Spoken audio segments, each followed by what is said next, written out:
नमस्कार दोस्तों, कैसे हैं आप सब। दोस्तों, ये कहानी आज के तकनीकी बदलाव के दुष्प्रभाव पर प्रकाश डालती है। दोस्तों, जैसे जैसे वक्त बीतता जा रहा है वैसे वैसे नई नई तकनीक की खोज हो रही है। उन्हीं में से एक है आर्टिफिशियल इंटेलिजेंस।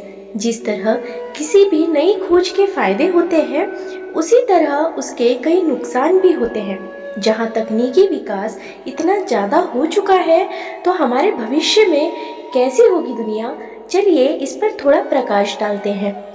वक्त बदल चुका था। पूरी दुनिया में अब आर्टिफिशियल इंटेलिजेंस का वर्चस्व था।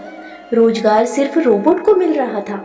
लगभग हर क्षेत्र में तकनीक का परचम लहरा चुका था और सभी काम जैसे इंजीनियर, डॉक्टर, सुरक्षा आदि के लिए अब रोबोट की नियुक्ति की जाती थी। स्कूल में बच्चों को पढ़ाने से लेकर होटल में खाना खिलाने तक हर जगह केवल रोबोट ही रोबोट दिख रहे थे।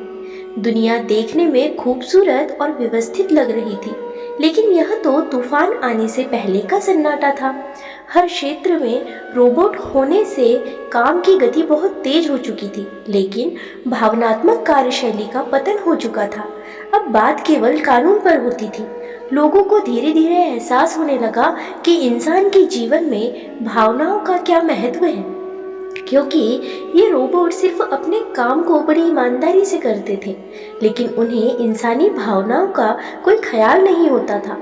लोगों को अब इस तरीके के बर्ताव की आदत हो चुकी थी। लोग अपने घरों में भी मशीन की तरह बर्ताव करने लगे थे। इन सब बातों के बीच कुछ आतंकी संगठन अपनी तकनीक के जरिए रोबोट्स को अपने कंट्रोल में लेने का सॉफ्टवेयर तैयार कर लेते हैं और शुरू हो जाता है आतंक का आगाज।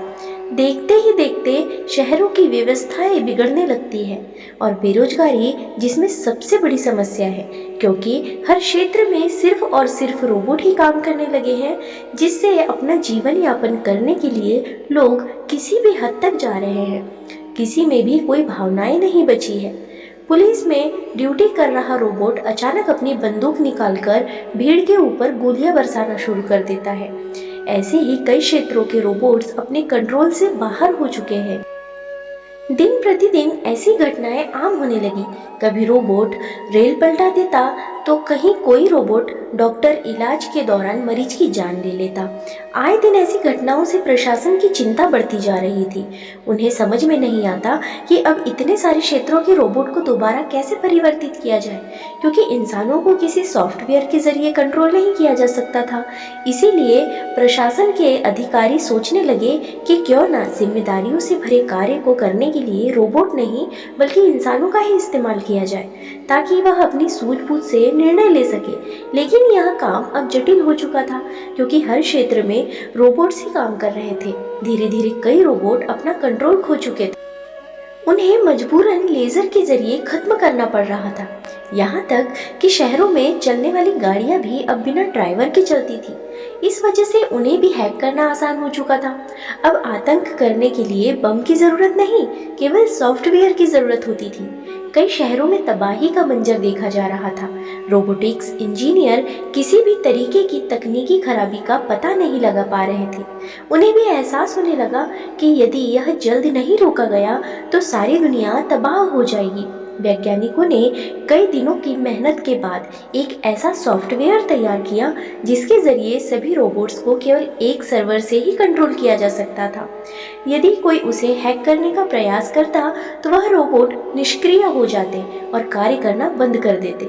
लेकिन जैसे ही वैज्ञानिकों ने कुछ रोबोट्स में यह सॉफ्टवेयर इंस्टॉल किया और इस वजह से कुछ अजीब ही परिणाम देखने को मिले। अब वह रोबोट बिना किसी एक कंट्रोल के अपना काम करने में सक्षम थे। यहाँ तक कि कुछ रोबोट्स तो अब वैज्ञानिकों से भी ज़्यादा जानकारियाँ देने लगे थे। वैज्ञानिकों ने इस तरीके के रोबोट्स को कड़ी सुरक्षा में रख दिया, क्योंकि उन्हें आभास हो चुका था कि यदि यह रोबोट बाहर चले जाए तो कुछ अनहोनी हो सकती है।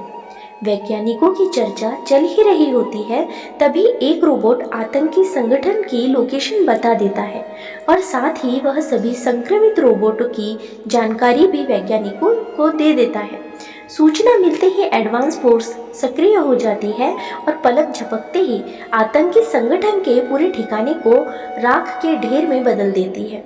वैज्ञानिकों को अपने बनाए हुए सॉफ्टवेयर पर गर्व होता है और उन्हें अब लगने लगता है कि मशीनों को भी भावनात्मक होना चाहिए, तभी वह आम लोगों का जीवन समझकर उनसे तालमेल बना सकेंगे। और इसी के साथ यह कहानी खत्म हो जाती है।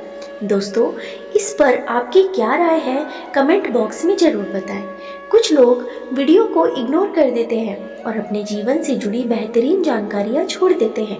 आपसे मेरी प्रार्थना है, मेरा मनोबल बढ़ाने के लिए चैनल को लाइक शेयर जरूर करें। अगर चैनल पर नए हो तो मेरे चित्राज स्टोरी चैनल को सब्सक्राइब करना बिल्कुल ना भूलें। मिलते हैं फिर से एक नए वीडियो के साथ, तब तक के लिए धन्यवाद।